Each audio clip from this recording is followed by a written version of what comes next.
All right, and this is Jesus, and he's talking with a bunch of his disciples. And he's starting to tell his disciples that he's about to leave, that he's going to get crucified, he's going to get buried, and he's going to raise again. And his disciples are like, that's the craziest thing I've ever heard in my life.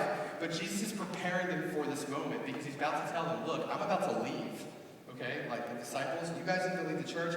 And Jesus is saying, I'm going to leave. And they're like, wait, you're the guy who calms the storm and everything. You need to stay and help us with that. But Jesus explains to them why he's leaving.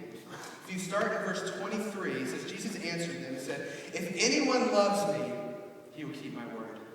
And my Father will love him, and we will come to him and make our home with him. Whoever does not love me does not keep my words. And the word that you hear is not mine, but the Father's who sent me. These are the things that I've spoken to you while I'm still with you. So here's what Jesus is saying real quick before we continue. Jesus is saying, here's the deal.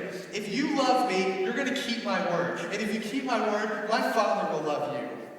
Oh, well, that seems to contradict everything we just talked about tonight, right? I mean, if you love me, you're going to keep my word and do what I say. And if you actually do that, then my Father will love you. All right? Well, that sounds like keeping the word. It sounds like following a law. But look what Jesus says in verse 26.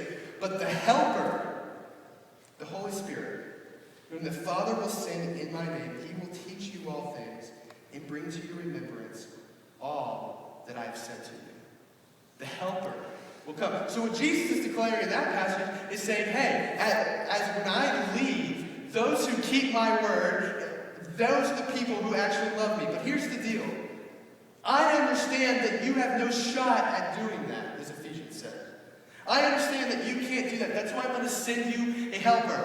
It's going to be a really confusing doctrine that you guys will never figure out. But me, myself, in the form of the Holy Spirit, is actually going to be back and helper in the form of the Spirit. And I'm going to be the one who teaches you and enables you to keep my word.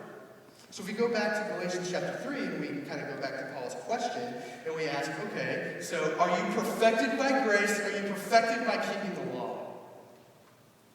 If we take what Jesus says, we know that it's not by keeping the law. We have no way of doing that. We don't have the ability to keep the law. We're not perfected by keeping the law. We can't do that. We're perfected by grace.